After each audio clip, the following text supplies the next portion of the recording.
During those days, another large crowd gathered. Since they had nothing to eat, Jesus called his disciples to him and said, I have compassion for these people. They have already been with me 3 days and have nothing to eat. If I send them home hungry, they will collapse on the way, because some of them have come a long distance. His disciples answered, But where in this remote place can anyone get enough bread to feed them? How many loaves do you have? Jesus asked. 7, They replied. He told the crowd to sit down on the ground. When he had taken the 7 loaves and given thanks, he broke them and gave them to his disciples to set before the people, and they did so. They had a few small fish as well. He gave thanks for them also, and told the disciples to distribute them. The people ate and were satisfied.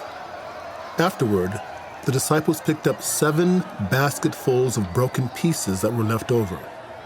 About 4,000 were present. And having sent them away, he got into the boat with his disciples and went to the region of Dalmanutha. The Pharisees came and began to question Jesus. To test him, they asked him for a sign from heaven. He sighed deeply and said, Why does this generation ask for a sign? Truly, I tell you, no sign will be given to it. Then he left them, got back into the boat, and crossed to the other side. The disciples had forgotten to bring bread, except for 1 loaf they had with them in the boat. Be careful. Jesus warned them. Watch out for the yeast of the Pharisees and that of Herod. They discussed this with one another and said, It is because we have no bread. Aware of their discussion, Jesus asked them, Why are you talking about having no bread?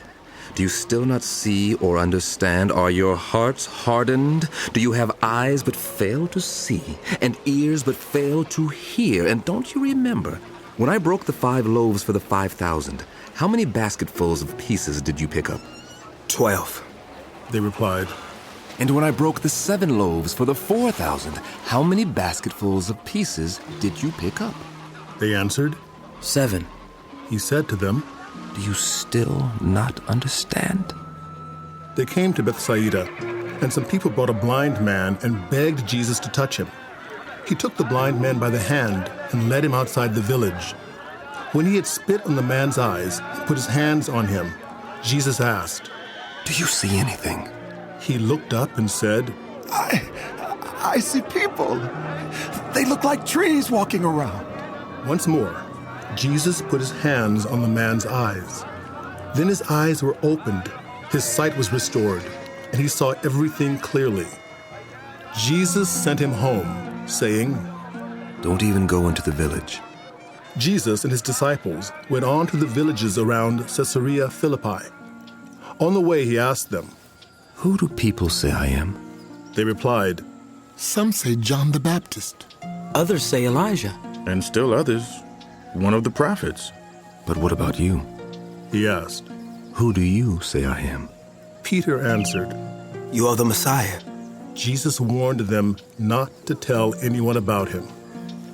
He then began to teach them that the Son of Man must suffer many things and be rejected by the elders, the chief priests, and the teachers of the law, and that he must be killed and after 3 days rise again.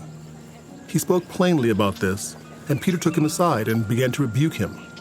But when Jesus turned and looked at his disciples, he rebuked Peter. Get behind me, Satan. He said, You do not have in mind the concerns of God, but merely human concerns. Then he called the crowd to him, along with his disciples, and said, Whoever wants to be my disciple must deny themselves and take up their cross and follow me. For whoever wants to save their life will lose it, but whoever loses their life for me and for the gospel will save it. What good is it for you to gain the whole world, yet forfeit your soul? Or what can you give in exchange for your soul? If any of you are ashamed of me and my words in this adulterous and sinful generation, the Son of Man will be ashamed of you when he comes in his Father's glory with the holy angels.